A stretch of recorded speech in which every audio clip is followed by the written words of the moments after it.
हमने पहले भी बच्चों के जिस्मानी नशोनुमा और हाइट पर बात की थी कि बच्चों की हाइट को आप कैसे बढ़ा सकते हैं। जिस्मानी नशोनुमा पर हमने आपको बहुत सारी स्ट्रेचिंग एक्सरसाइजेज बताई थी। आज भी हम बच्चों के एक अहम इशू पर बात करेंगे कि बच्चों के लिए योगा कितना ज़रूरी है और किस एज से उन्हें योगा करना स्टार्ट कर देना चाहिए। और सबसे जो मेजर इशू है जो माएँ फेस कर रही हैं कि बच्चों को भूख नहीं लगती। बच्चे अगर स्कूल भी जाते हैं तो लंच वापस ले जाते हैं, वापस ले आते हैं, वो फास्ट फूड खाने की फरमाइश करते हैं। हर वक्त तक गेम खेलने के बाद कहते हैं भूख नहीं है, हमें पिज़्ज़ा बर्गर या फ्राइज़ चाहिए। तो वो हर वक्त बाहर के खाने की फरमाइश क्यों करते हैं? घर पर जो बना होता है वो खाने के लिए तैयार नहीं होते। तो मुझे लगता है कि सबसे जो अहम मसला है वो भूख का है कि उन्हें भूख नहीं लगती। तो इस पर बात करने के लिए हमारे साथ मौजूद है योगी नईम। इनसे बात करते हैं।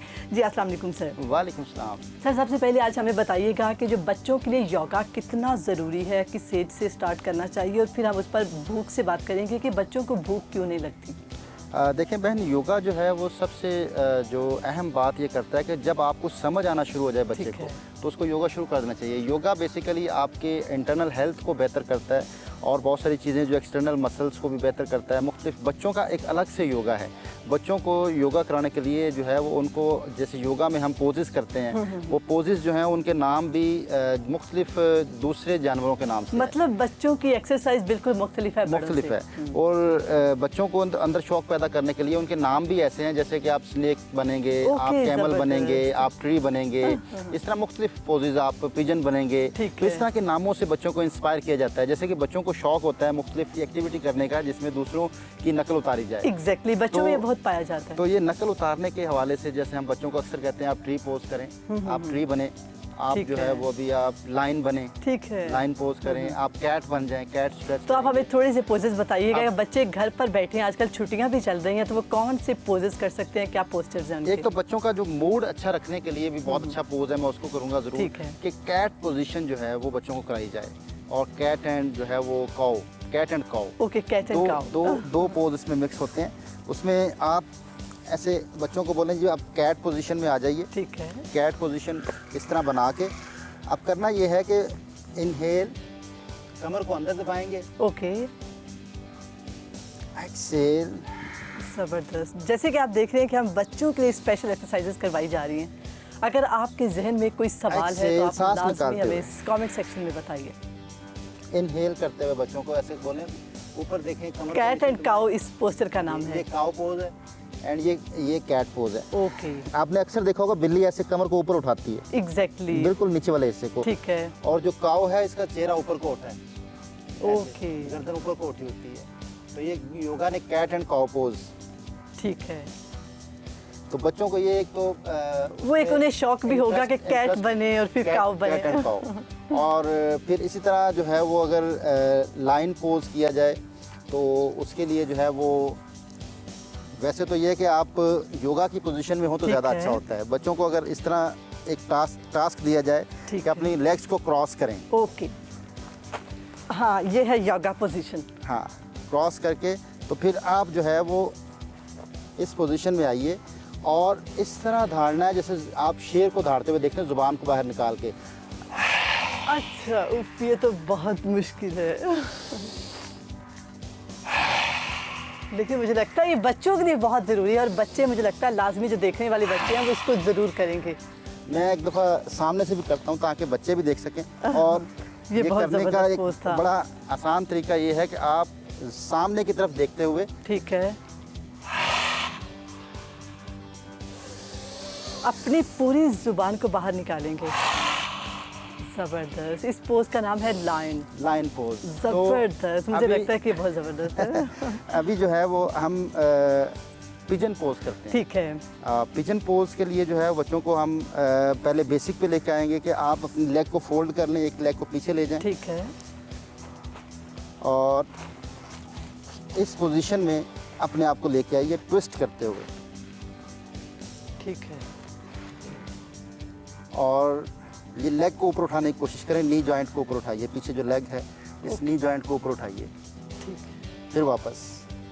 ओके। फिर नी जॉइंट को ऊपर उठाएंगे और फिर वापस। इसी तरह फिर दूसरी साइड से। ठीक है, इसको हम आगे ले आएंगे और इसको हम पीछे करेंगे। जी, ये पिजन बन जाएंगे आप पीछे। Okay okay. फिर हम ऊपर उठाएंगे और फिर वापस। अच्छा, इसका फ़ायदा ये है कि ये बच्चे जो स्कूल में बैठते हैं, ठीक है। ज़्यादा देर बैठे रहते हैं, तो उनके जो है ना वो लेग्स में पेन रहता है, Yes. या हिप जॉइंट्स में पेन रहता है, बटक्स में पेन रहता है, तो उसके लिए ये बड़ा अच्छा पोज है। Pigeon pose. जी जी, बच्चों के अलावा बड़े भी कर सकते हैं। अगर किसी को लेग्स में इशू है, ठीक है। और वो चाहता है कि लेग्स पेन ना हो, ठीक तो वो इस है। पोजीशन में आ सकता है।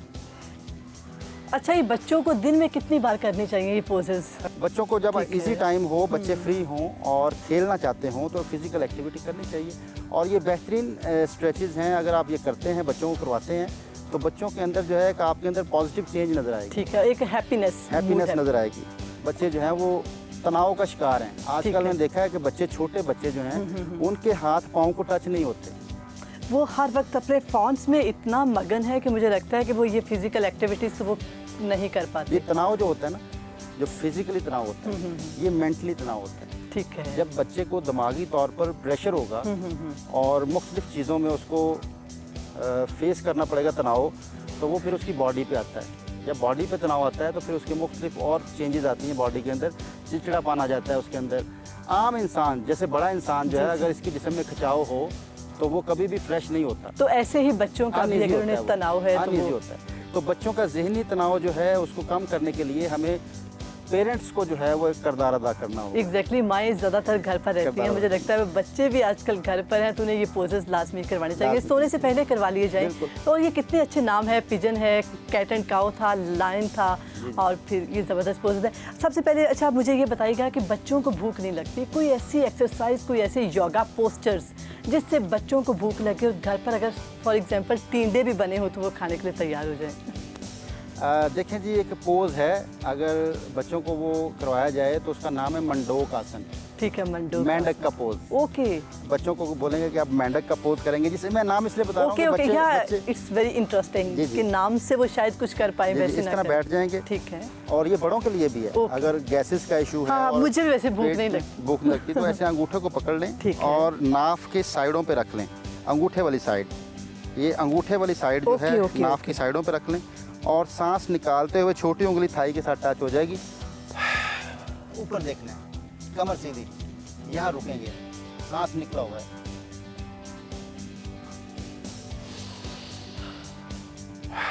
अच्छा, ये भूख लगने के लिए है, इसे कितने बाद दिन में करें तो हमें अच्छी भूख लग सके? एक वक्त में आपने 10 टाइम करना है इसको। ओके, ओके, और दिन में 10 2-3 दफा कर सकते हैं। ओके। अच्छा, और इससे फायदा तो ये होता है- स्वेटिंग भी हो रही है, मुझे लगता है कि आपको पानी इससे- पीने की भी जरूरत पेश इससे आएगी। फायदा ये होता है कि एक तो भूख लगती है, ठीक है। और पेट की गैसेस इससे खत्म हो जाती है, जिनको ओके। पेट में गैस रहती है। और दूसरा इसका फायदा ये होगा कि ये डायबिटीज के लिए बड़ा अच्छा है। ओके, डायबिटीज के लिए हाँ, जो डायबिटीज के पेशेंट हैं उनके लिए बहुत कमाल के इसके रिजल्ट हैं। ये पैंक्रियाज का काम बेहतर होना शुरू हो जाता है, पैंक्रियाज काम करना शुरू हो जाते हैं अगर आप सिर्फ ये मंडोक आसन करते हैं। ठीक है। इसकी दूसरी फिर जो है वो फॉर्म है कि इसी पोजीशन में अपने बच्चों को बोलना कि हाथों को घुमाने की कोशिश करें, ओके ओके ओके, इस पोजीशन में ऐसे अपने हाथों को यूं घुमाएं, ओके ओके ओके, ज़बरदस्त। इससे बच्चों को भूख लगना स्टार्ट हो जाएगी। तो बच्चे भूख भी लगेगी। और इसके अलावा एक प्रेशर पॉइंट है ओके। कि लेफ्ट हैंड के ऊपर बच्चे के इस जगह पे दबाया करें, अगर आप ठीक है। इसको दिखा सकें तो ये जगह जो है, ये जो हाँ, यहाँ दोनों पर उंगलियों के हमारी दरमियान में, एंट्रीज। ओके, हथेली के ऊपर, ये दो उंगलियां जो छोटी उंगली और रिंग फिंगर के दरमियान में एक लाइन खींच लें, Yes, ये थोड़ा yes. सेंटर में आए तो ये जगह है, इसको दबाएं लेफ्ट हैंड के ऊपर। ये बड़े भी दबा सकते हैं। मुझे कसम से भूख लग रही है। तो ये बड़ा बेहतरीन पॉइंट है, इससे बहुत ज़्यादा भूख लगती है।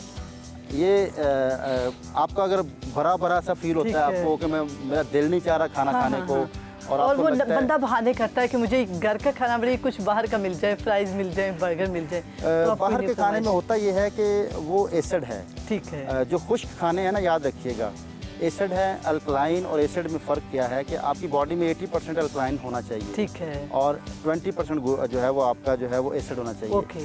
हम क्योंकि उसमें टेस्ट होता है, वो मुंह के टेस्ट डेवलप कर चुके हैं। ओके। जैसे मैंने बोला कि जो पेरेंट्स करते हैं बच्चा वही देखता है, वही उसी तरफ ही जाता है।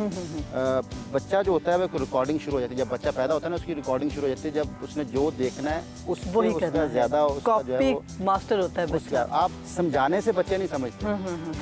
हम यहाँ पे गलती ये करते हैं कि हम जुबान से बच्चों को समझाना चाहते हैं लेकिन अपना एक्सचेंज नहीं करते। हम मोबाइल खुद इस्तेमाल हर वक्त करते हैं, फिर कहते हैं बच्चा मोबाइल ना इस्तेमाल करे। अगर हम खुद बुक पढ़ रहे हैं तो मुझे लगता है बच्चा हमें कॉपी करेगा और बुक पढ़ना स्टार्ट हो सबसे जाएगा। पहले हमें अपने अंदर तब्दीली लेके आनी है। फिर एक और गलती मैं डिस्कस करना चाहूँगा कि याद रखिएगा कि बच्चों के साथ अगर आप बहुत नरम लहजे से बात करेंगे ना तो उनको एक आदत हो जाएगी नरम लहजे में बात सुन के मानने की। ठीक है। जब कोई चीख के बोलेगा, ऊंचा बोलेगा, गुस्से से बोलेगा, बच्चे का वहाँ पे लहजा सेट हो जाएगा, आपका लहजा उसके साथ सेट हो कि जाएगा। जब तक मुझे गुस्से से नहीं बुलाएंगे, मारपीट नहीं करेंगे तो मैं बात नहीं माननी। ये एडजस्टमेंट है। और फिर हमें शिकायतें ये मिलती हैं, माएँ ये कहती हैं कि जब तक मैं इसको डांटूँ ना ये बात नहीं मानता। आपने खुद उसको सेट किया है, डांट के ऊपर आपने खुद सेट किया है, आपने उसको एडजस्ट किया है इस बात पे कि आपको मैं डांटूंगी तो फिर आपने बात सुननी है, प्यार से बात नहीं सुननी। तो ये भी कसूर हमारा है कि हम प्यार से बात करने के बजाय डांटना चाहते हैं। हम ये समझते हैं कि डांटने से ये ठीक हो जाएगा। ठीक है। हालांकि आज तक दुनिया में डांटने से कोई ठीक नहीं होता, इंसान और थोड़ा ढीठ हो जाता है। तो ये इंसान एडजस्ट कर लेता है। बच्चों के लिए कोई एक डिश बताएं जो उनकी खाते साथ ही फेवरेट हो जाए, मतलब कोई एक डिश जो वो खाएं और उनकी फेवरेट हो जाए। देखें एक चीज़ है सागुदाना। ठीक है। जो पहले माएँ खिलाती थी वो बहुत ही ज़बरदस्त चीज़ है सागुदाना। हाँ, मैंने देखा वाइट कलर की। वाइट कलर की बेसिकली वो बच्चों की ग्रोथ के लिए बड़ा अच्छा है। ठीक है। अगर उसकी सागुदाने की खीर बना के दे दी जाए और बच्चों को वो टेस्टी भी लगता है। ठीक है। अच्छा वो बनता कैसे है? वो शक्करकंदी से बनता है। ओके, शक्करकंदी से। हम तो सिर्फ वैसे पानी में बनाते हैं। नहीं, शक्करकंदी से वो बनता है। ओके ओके ओके, जो उसका प्रोसीजर है। ठीक है। वो शक्करकंदी से बनता है, फिर वो वाइट उसको प्रोसेस के तहत प्रोसेस है तो बच्चों को शक्करकंदी भी खिलाई जा सकती है। जबरदस्त। शक्करकंदी जो है ये इंसान बच्चों की नशोनुमा के लिए बहुत अच्छी है। ओके, शक्करकंदी और सागुदाना की सागुदाना एक ही चीज़ है। सागुदाना प्रोसेस के बाद है, शक्करकंदी जो है ये नेचुरल है। बहुत शुक्रिया आपका। और जैसे कि आपने जाना कि जो बच्चे हैं हम उनको अपने मुताबिक अपना रोल मॉडल बना सकते हैं। अगर हम उन्हें हर वक्त जो हम करेंगे वही बच्चे करेंगे। बच्चे हमेशा कॉपी करते हैं बड़ों को देखकर। अगर बच्चों को भूख नहीं लगती और आप खुद उन्हें ज़बरदस्ती कह रहे हैं कि आप खाएं और ख़ुद आप बाहर का मंगवा रहे हैं तो ऐसा नहीं चलेगा। खुद भी वही खाएं जो पड़ा हुआ है और जो बच्चे फिर हैं फिर आप उन्हें करवाएं। कुछ पोस्टर्स भी आपको बताएंगे अगर आपके बच्चे को भूख नहीं लगती तो। वैसे मैं सच बताऊं तो ये पोस्टर्स बाकी था कि आप अगर कुछ देर तक इस तरह से दबाएं और फिर आप यूं करें। और कुछ पोस्टर्स हमने बताए थे, पिजन था, कैट एंड काऊ। तो उससे बाकी जो बच्चा है वो थोड़ा थकावट फील करेगा और जो घर पे बना होगा वो खाना पसंद करेगा।